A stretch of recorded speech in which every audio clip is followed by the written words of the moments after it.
na nakikita lang po sa ating website. So, www.ispt.org. Okay? In the previous, in the references, si seed is actually what? The seed belongs to the,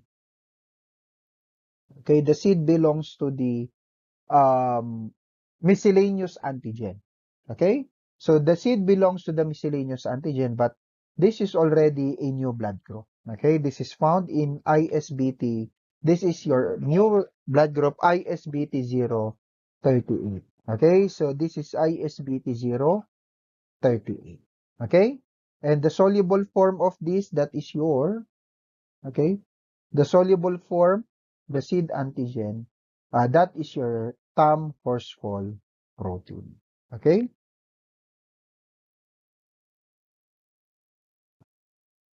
So the soluble form, I repeat, of the seed antigen, that is your Tam Horsfall. And remember, Tam Horsfall, this is actually what? This is actually the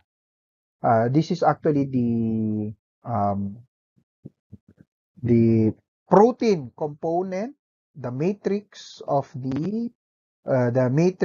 the um, cast. O, 'di ba yung cast?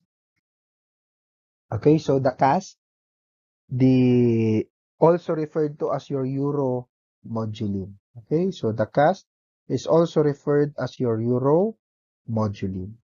Okay? Miscellaneous antigen, we have the ANWJ, galing kay Anton.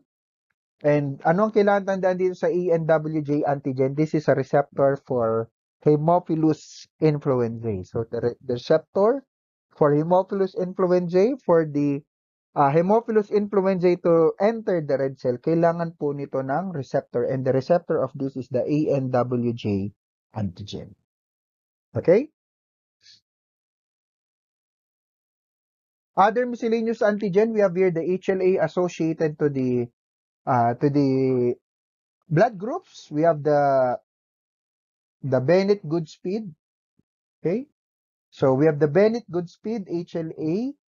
We have the B7, the Bennett-Goodspeed B, B17, and the Bennett-Goodspeed C. This is associated with your HLA-28. So again, the Bennett-Goodspeed is the blood group that is associated to the human leukocyte antigen. Associated with complement proteins A, we have the B7, the Bennett-Goodspeed B, B17.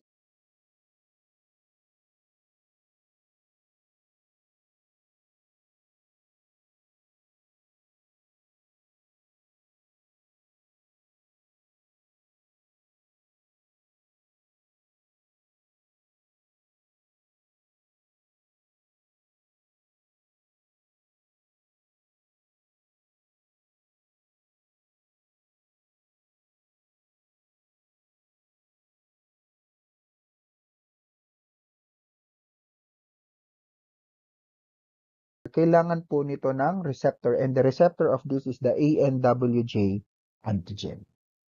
Okay? Other miscellaneous antigen, we have here the HLA associated to the blood groups. We have the Bennett-Goodspeed. Okay? So we have the Bennett-Goodspeed HLA. We have the B7, the Bennett-Goodspeed B, B17, and the Bennett-Goodspeed C. This is associated with your HLA-28. So again, the Bennett-Goodspeed is the blood group that is associated to the human leukocyte antigen. Associated with complement proteins. So associated, what are those blood group associated to the complement proteins? We have here the Chida and the Rogers. We have the C4. So the Chida and the Rogers, we have here the C4.